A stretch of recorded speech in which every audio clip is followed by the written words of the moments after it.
Thank you so much for joining us today. And before we get into the interview, I want to start by saying if you relate to any of the issues regarding mental health we discuss and you are struggling, by all means get in contact with David. I will leave a link in the description box to his website. I'll also leave a link to his YouTube channel where he does loads of free videos and free content regarding mental health and emotional healing. If you do sign up to one of his programs and you feel as though you could help other people in this area, by all means say Josh sent you and he will send you a free book, no charge at all.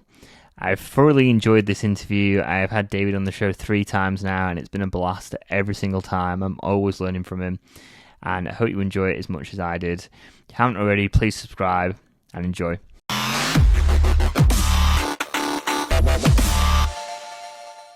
So my name is Joshua. This is the Power Recovery YouTube channel where we help you reclaim your power through active self-care. And we are joined today by the legendary David Essel, who is an international speaker, best-selling author, master life coach, and so much more. So for people who might not know who you are, David, who might have not seen our other videos, can you just explain just a brief history of your background and what you do? Oh, absolutely, Josh. I mean, and because you and I connected over the world of addiction, a huge part of my story in my life has been the struggle with addiction, and so I start off right with that. Number one best-selling author, 43 years as a executive counselor, executive master life coach, speaker, radio host, blah, blah, blah, blah, blah, right? Like all kinds of great stuff. And a highly functioning alcoholic for 30 years. Josh, I started at 12. It was a very difficult time in my existence. My mom and dad had never had such a sensitive child. They had no idea what to do with this guy. And at the age of 12, we had so much disruption in my home that I found alcohol. And in order to fit in with the 16-year-olds down the street, I had to pass the initiation test of drinking 2 16-ounce warm Budweiser beers. And, the wild thing is that I passed the initiation. That's great stuff, right? But what happened was because there is a small genetic link, if you have the gene and you ingest alcohol, all it took at 12 was drinking 32 ounces of beer. And that genetic link went wild. I found myself at peace. Now, this might sound strange, but every addict will say the same thing. There's a part of addiction that brings us benefits. There's a part of addiction that brings us a peace of mind that allows us to escape reality, to escape frustration, anger, rage, broken hearts, grief, low self-confidence, low self-esteem. Listen, if there weren't a benefit to addictions, none of us would ever become addicted. And, so that starting at 12 led to a 30-year race to consume every drug on the planet, as much alcohol as possible. And then the recovery came because of a failed suicide attempt in 1990. And it had reached such a high stake. Now, the interesting thing about all of this, Josh, is that from 79, when I started my counseling career, until 1990, I was helping thousands of people get sober every year. I couldn't do a darn thing for myself. As a matter of fact, I was in such denial of what was going on, about the amount I was drinking, the amount I was snorting, all that kind of stuff. I was just looking at how much money I was making. And so as you make more money, addictions become very easy to fund. You don't have to borrow money from family. You don't have to steal. You don't have to, go to the shops and hawk your good stuff to get money to get high. And so it opened up this world I had no idea about. Now, here's the interesting thing, Josh. I had been in the world of mental health for 12 years already. And I had no idea that I was struggling personally as a therapist with undiagnosed depression, undiagnosed generalized anxiety disorder, ADD and ADHD. We had no idea. I was never, I was born in the 50s. Back then, they never tested for ADD, ADHD. They never tested for depression, anxiety. If you're 12 years old, you're a normal kid going through puberty, for God's sake, and you're going to have ups and downs. But the reality is, everyone that struggles with addiction or has struggled with addiction, and you and I have talked about this, Josh, it's not the alcohol. It's not the cocaine that's the problem. It's not the food addiction that's the problem. It's not the sex that's the problem. It's not the addiction to television or social media that's the problem. The problem is we have underlying, unknown, undiagnosed issues, and we're trying our best to survive. We're trying our best to get to the next day. We don't know how to cope. We don't know how to cope with even low-grade clinical depression or anxiety or insecurity or shame that comes from the world of addiction so powerfully. We don't know how to deal with guilt, what we've done to our family, what we've done to our friends. So what we do is we continue that cycle of addiction to mollify and to numb those creators of addiction. So the creators of addiction is the peer pressure, the trauma possibly from childhood. If you've had a breakup with mom and dad, you've had a divorce, you've had huge fights, you've had maybe raised by a single mom or a single dad that was not present, or maybe they had their own addictions. So that's called a traumatic birthing period. That's called trauma. So 0 to 18, if you go through a lot of disruption in your home, and this is not an excuse, this is just reality, we're going to look at that dysfunction and trying to find our way out of it, try to find our needs being met. If dad wasn't, a loving dad, a supporting dad, if mom wasn't a loving, supportive mom, we're going to look for something else that gives us that feeling that we're missing from our family upbringing. Now, I say this, and before I let Joshua talk, because it is his show. It's all good, David. It's all good.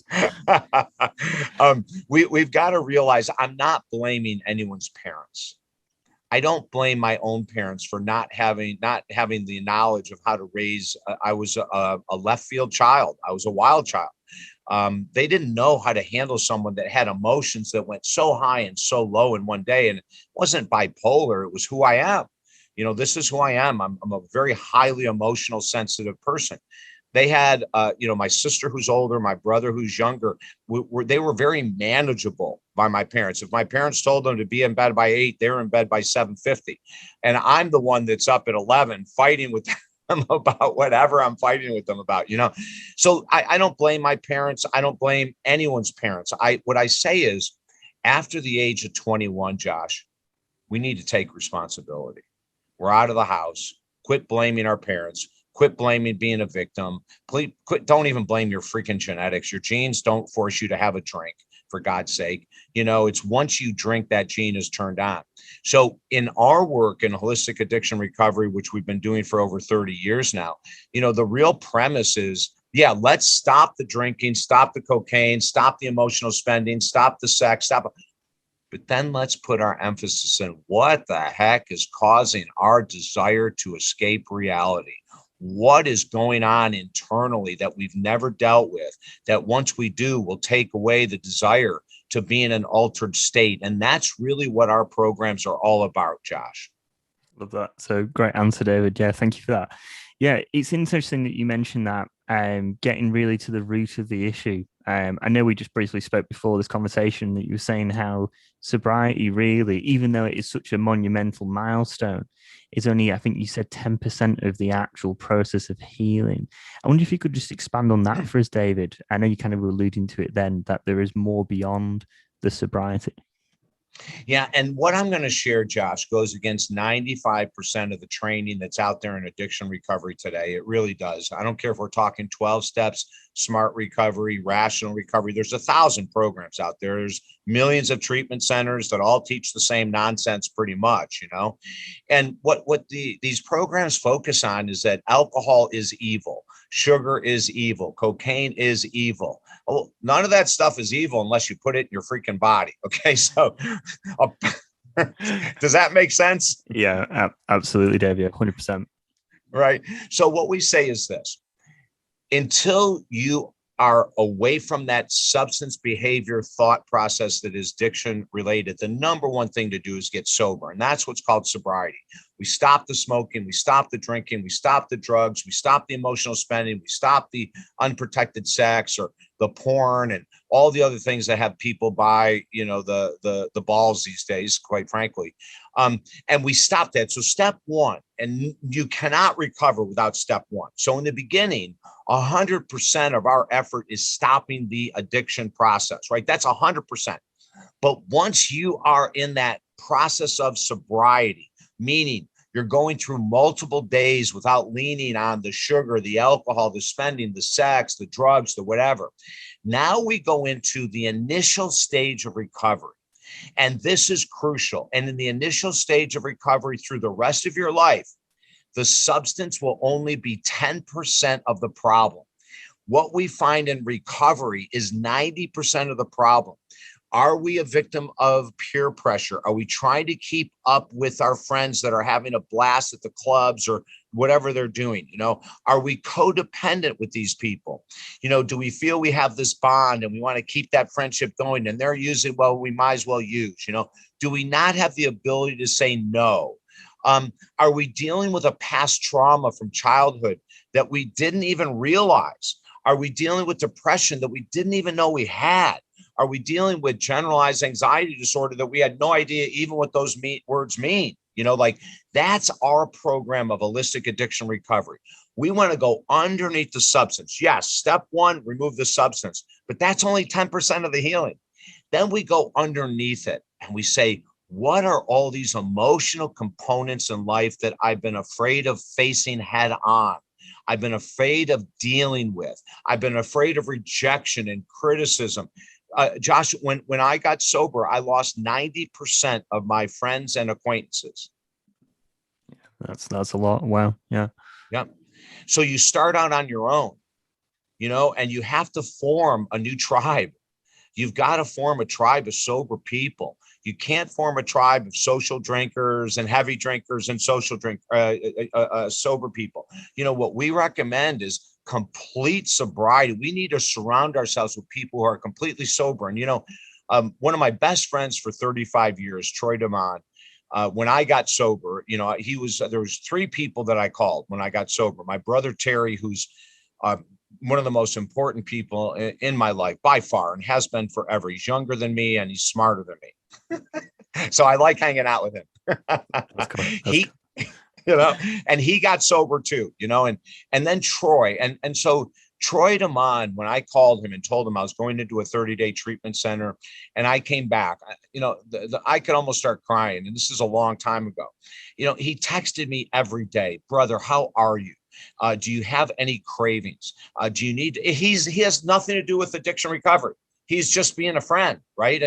And so then I was home for a couple of weeks and I told him my plan, which I highly recommend to everyone. And not everyone's going to agree with me, but I said for 365 days, Josh, I told my buddy Troy and myself, I am not going to a restaurant that sells alcohol. I'm not going to an event that sells alcohol. I'm not going to a luncheon that sells alcohol. I'm not going to a public speaking event, and I'm a huge public speaker where alcohol is paraded around. I'm not going to weddings, funerals. I'm not going to anywhere. So for 365, if you wanted to see David Essel, it was breakfast or the beach walk, and that's it. You ain't getting me anywhere else. Love that. That's pretty amazing, David. Yeah, that's incredible. That level. It's definitely echoes through a lot of your work, a lot of your videos. I've noticed that you have this really, really quite profound desire for your recovery and sobriety, and it really speaks volumes what you said there. And I know you kind of touched on it then a little bit because I know your work is drastically different from anyone else's I've seen who, they talk about the 12 steps and stuff like this. And not to knock the 12 steps because I've done a lot of meetings. I did find them a little bit limiting in places, though, if I'm really honest for myself. I usually prefer the one-on-one counseling because I know you mentioned this on some of your videos as well. There's, starting the words with, I am an alcoholic or I am an addict and reinforcing this belief, you are an addict, you are an addict, you are an addict. Do you have any kind of comments on that in terms of like the AA meetings or the CODA meetings? How do we do them properly to have the most benefit out of them? And do you think they are a little bit possibly outdated or a bit limiting in places? Well, I think they're outdated by 80 years, Josh. I mean, that's a long time. If we look at any company that is running today that is using the same principles from 80 years ago, they would not be in business. You have an auto dealership that's working out of file cabinets instead of a computer. Right? It's very true. It's like, can I see the model of a new car? Actually, we're getting flyers in tomorrow, and I can have a flight. No, right? It's like everyone has to update, but unfortunately, and I will say there's a couple positive things about 12-step, but unfortunately, they have not updated their lingo. They haven't updated their practices. My God, Josh, there's nothing that's been updated in 80 freaking years. So when we know that saying I'm an alcoholic when you haven't drank, and I'm going to give you an example on social media from 2 days ago. When you say you're an alcoholic and you haven't drank for 28 years, you're telling yourself a lie. You're out of integrity. So this is what happened. I've started posting more and more of these posts. You're not an alcoholic for life. Don't buy into the lie. Millions of people get sober every day and they stay sober for life. So knock this crap off, and then underneath it, I got this response from a woman. Now, normally when I get an anti-David Essel response, I don't respond. Okay. Because using that with myself. Yeah. Yeah, exactly. I just let it go. I just say, whatever. I'm not going to waste my time arguing. But this woman said, I am so proud to call myself an alcoholic after 48 years of recovery. And it blew my mind, Josh. And so underneath it, I wrote this. I said, listen, if I believe that lie, I would have never gotten sober. Why am I going to get sober if I'm an alcoholic for life? What purpose does it mean? Like, forget it. I'll just keep numbing my life out. Like, and so it blew my mind, and I actually said I would not be sober for as long as I am if I believe that nonsense.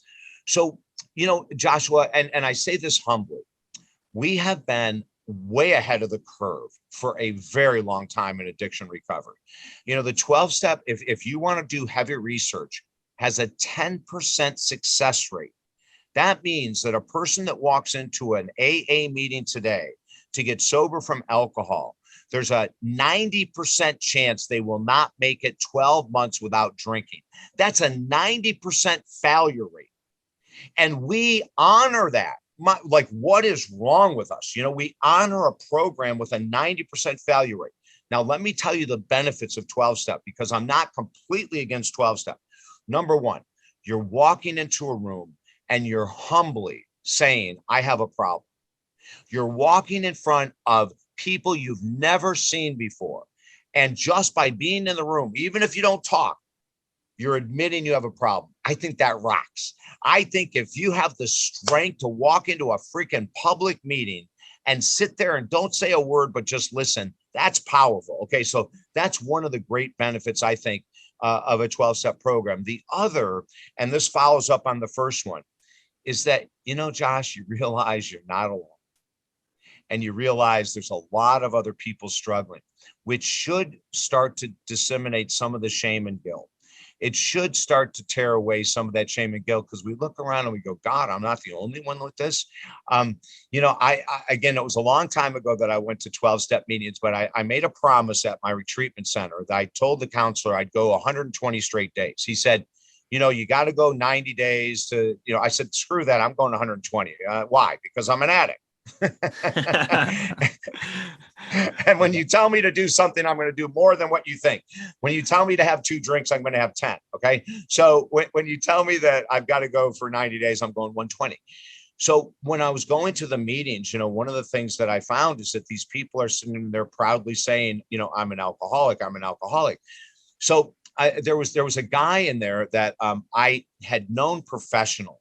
And I walked in the room and I looked around and I said, oh my God, I have worked for this guy before. He owned radio stations and I was a host on his station. I was so embarrassed. He came up to me afterwards and he said, brother, it's great to see you. And Josh, that's the benefit of 12-step meetings, in my opinion. Some of my concerns is, anyone can be a sponsor. My God, one of my clients who does go to 12-step meetings and he comes to me has a sponsor with 6 months recovery.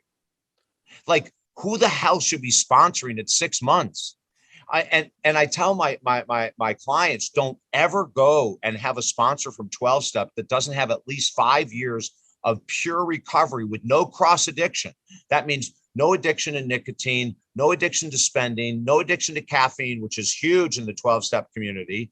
12-step communities love to chug coffee and caffeine, which is a mind-altering substance, which is freaking A, you're not doing yourself any benefit. They love sugar.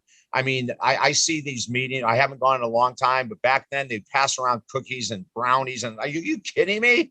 Like all we're doing is cross-addicting, right? So there's a bunch of that stuff. But what I say to people, if you want to go to 12-step, and I'm not saying don't, I never tell my clients don't go, but I say, this is how you have to go. Go in with a pad of paper and a pen.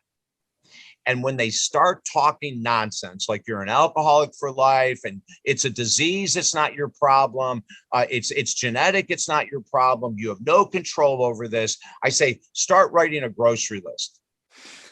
Take your mind, seriously, Josh, I go, take your mind off of the crap you're hearing because it's not true. Or write down your favorite affirmation. You know, I'm proud to be here because I am going to be sober for life. Now, here's another huge difference between our training and 12-step. We believe that one day at a time is the biggest crock of crap in the world if you want serious recovery. And I'm going to give you an example, an analogy. So let's say that you meet someone and you fall deeply in love with her. And you spend time together and you start saying, you know, I think we have a future here. And she said, oh my God, I would love a future with you. And, you know, maybe we could get married. And she said, oh my God, you know, I think that would be awesome. And then you pull the 12-step line. Honey, I love you very much. And I'd like to marry you one day at a time. What do you think? What do you think the average woman's response is going to be, Josh? I'd probably think you were like crazy. I don't know. I don't know. Yeah. What kind of a commitment in a marriage are you saying to someone, I want to marry you for the rest of my life, but I want to marry you one day at a time. So we'll just redo the vows, right? We'll just redo the vows, you know, and we'll just keep I mean, any woman who is, you know, has a brain would say, get out of here. You know, like that's not a commitment. And that's the same thing. I think the 12-step does such a great disservice.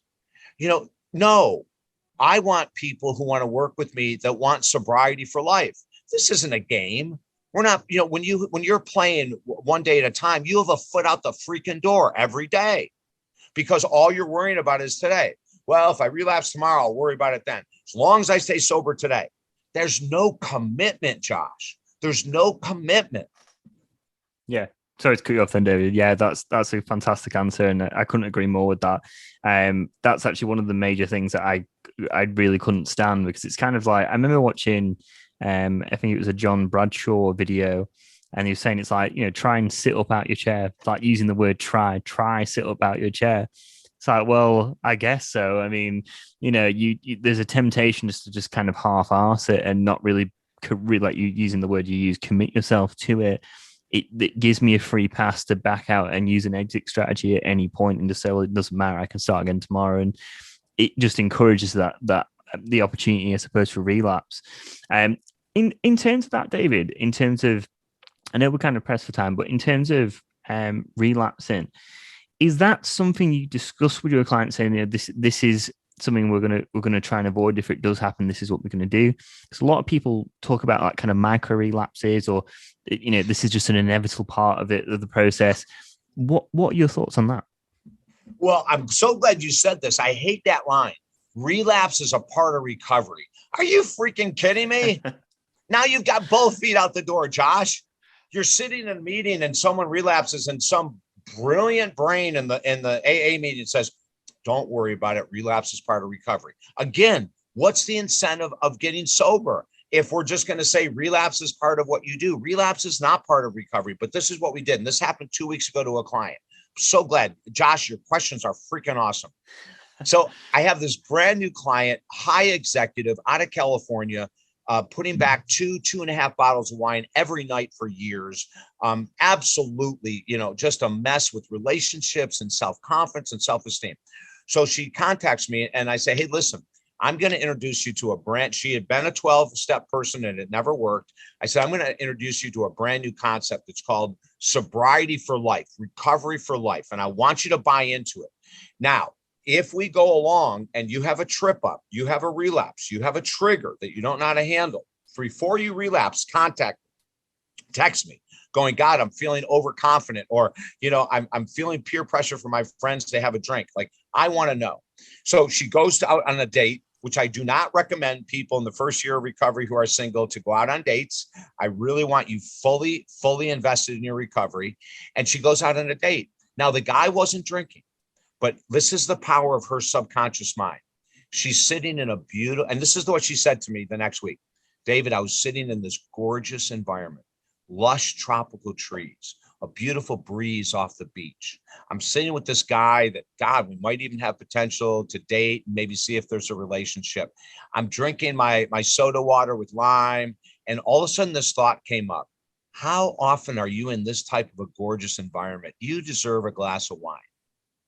So she ordered a glass of wine. Now, the guy she's with is not drinking. So she has a glass of wine, and our session, thank God, is the next day. So we're halfway through the session. She goes, well, I wasn't going to say something because this was such a minor slip, but if I can bring it up. And I said, so she told me the story. So I said, okay, so then today is day one. And she said, what do you mean? She said, I have 14 days of recovery. I said, okay, wait, let me think about this. Wait, you said you had 14 days of not drinking. Is that correct? And she said, yeah. And I said, but was there a day that you drank? And she said, yeah. I said, okay, so then today is day one. And she said, no. I want to keep those 14 days. You see how the mind goes? Yeah, right? Absolutely. Yeah. Oh my God, it's such a common trap. And I said, okay, listen, if you want to count that you drank and say you didn't drink, because then you can say today is day 15. Now we're completely out of integrity. Now you're lying to yourself. You're being honest with me, but you're lying to yourself. So what I want you to do is make a decision. If you're going to count that, this program probably won't work, because our program is Sobriety for Life. And if you think I'm going to let you get away with it, that ain't ever going to work. Do you know that it only took her about 45 seconds to look at me on Zoom, just like you and I are, Josh. And she said, David, what you just said has all the logic in the world. And what I'm saying has all the terms of the addict. And she's right. We try to justify, rationalize, and deny our relapses. And Josh, if someone works hard with me and they have 10 relapses in 10 weeks, I will work my ass off for them. If they're not working hard with me and they have relapses, we will let them go, because there's no use in wasting my time and your money if you're not going to follow what we've been doing for so long that is so incredibly successful. And it is turning the subconscious around into an ally. The subconscious, drives everything, Josh. And we treat it and we train the subconscious. I need this drink. I need this cocaine. I need this heroin. I need this nicotine. We train our subconscious to crave this stuff. So now we have to untrain it. And when we're untraining it, there's going to be withdrawal. There could be some anxiety that comes up that we didn't know that was there. There could be some really low moods that we would call low clinical depression that we were never aware of. But remember, step one, remove the substance, thought, behavior of the addiction. And then step two, commit to sobriety for life with a present accountability partner. That means if you're in 12-step, present means 5 years of sobriety. If you're out of 12-step, present means someone who has years of experience in helping people get clean. So those are the steps to recovery. The people we work with always recover when they follow these steps. And we're excited, Josh. I'm so excited to share this message with you because of your love of this whole world of recovery.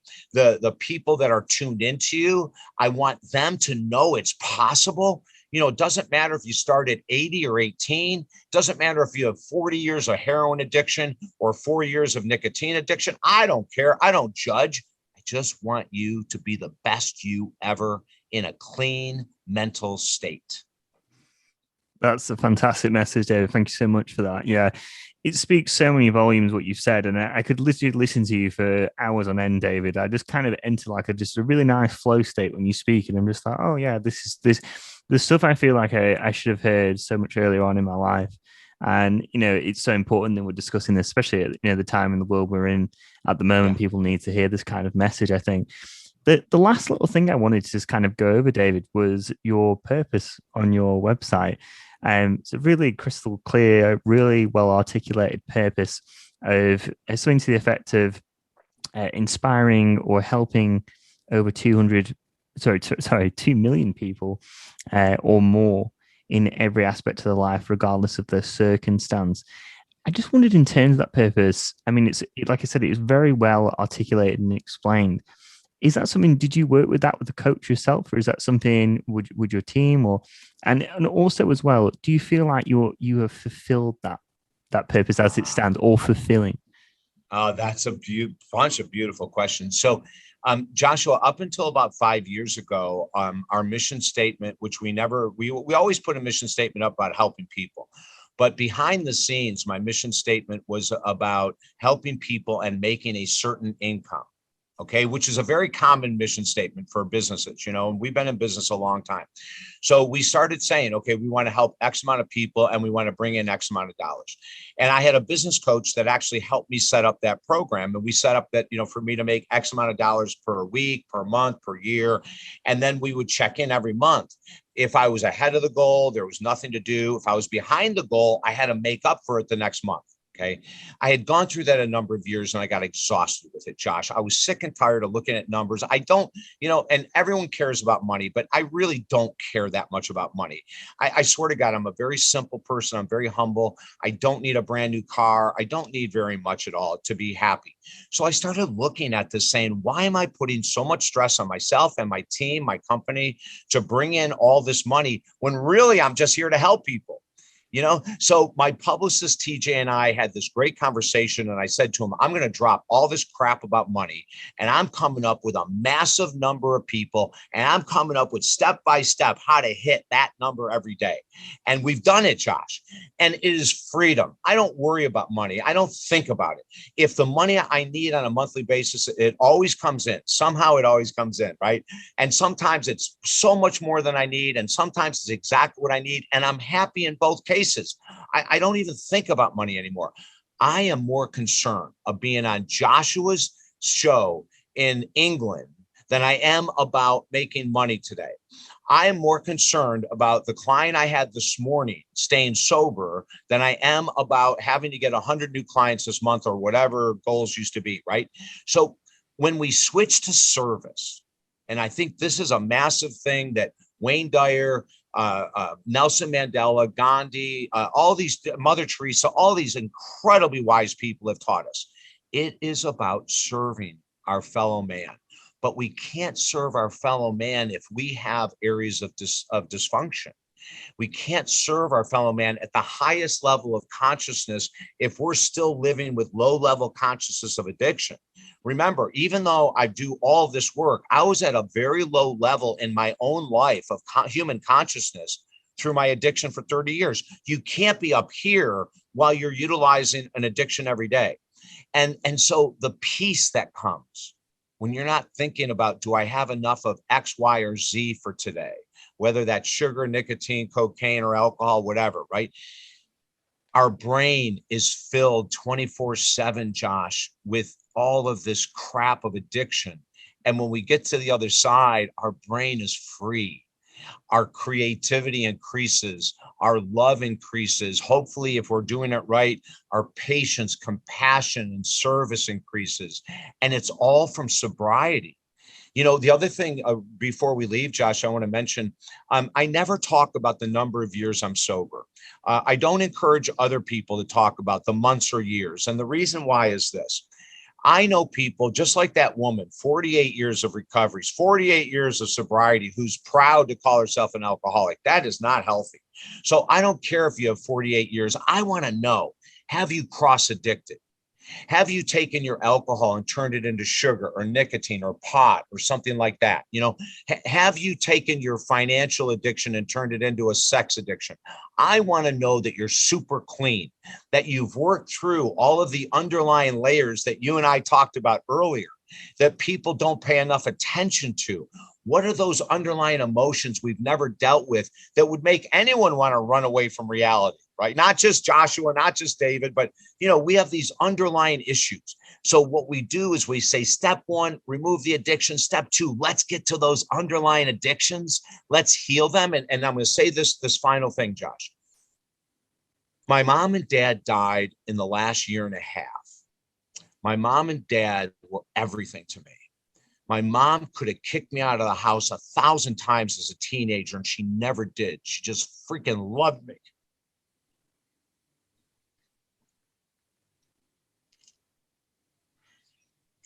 In my recovery, and anyone can do this, I do not have any special gifts. There was not one time in the 4 years of their prolonged freaking suffering and death that I ever thought about having a drink, Josh. That tells you what's possible. It's not because I'm a counselor, a therapist, or whatever. It's because I made a decision a long time ago to do whatever it took to work with however many people I needed to until I was completely sober. I will never relapse, Josh. And there are people in 12 steps that say, oh, never say that because bullshit. If you do the work, there is no need to ever have a fear of relapse. Now, it may take 12, 24, 36 months of you doing really serious work to get to that level of confidence. Joshua, anyone that wants it can have it. That's fantastic, David. Thank you so much for your time, David. That was a really beautiful interview. I really cherish the time we speak together. It honestly means the world to me. I think like you speak on such a high level about all these things that I think so many people have so many issues with and don't have people, role models in their life speaking about these things. We always talk about the highlights of everything and this and that, and getting down to, like you were saying, the root of the core, the direct core of these issues. And what I will do is I will leave a link to David's website in the description box. You can contact David. Please contact someone if you're struggling with any of the issues we discussed in the show. David, thank you so much for your time. Honestly, in preparation for these interviews, I always rewatch the previous ones because I gain so much more insights and I do really take on board what you've said in them. So this will be one of them where I think I will be rewatching it many times. So thank you so much, David.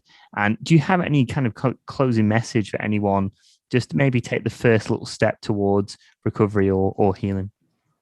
Oh, again, Joshua, I love the question. No one is ever ready to recover.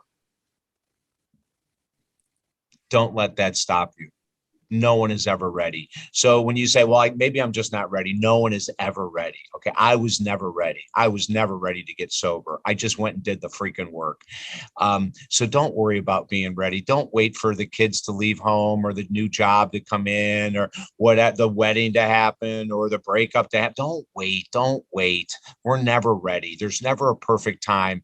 And when you find the perfect time, you'll find an excuse of why it's not the perfect time to recover. I love that. Yeah, that's a great closing message, David. Thank you so much. Hopefully speak to you soon, David. I'm going to wrap it up there. Thank you again so much for your time. And we'll speak to you soon, David. Thank you so much. Joshua, your heart is so huge. You have the greatest heart in the world. I've known it ever since the first time we've interviewed. Keep touching people's lives, brother, because you do a wonderful job at it. Oh, thank you so much, David. That means a lot to me. Thank you so much. And I can't wait to next speak to you, David. Honestly, I'm so excited for people to see this. I can't wait. Awesome, Josh. Have a great day. Have a great day, David. See you later, brother. Bye-bye.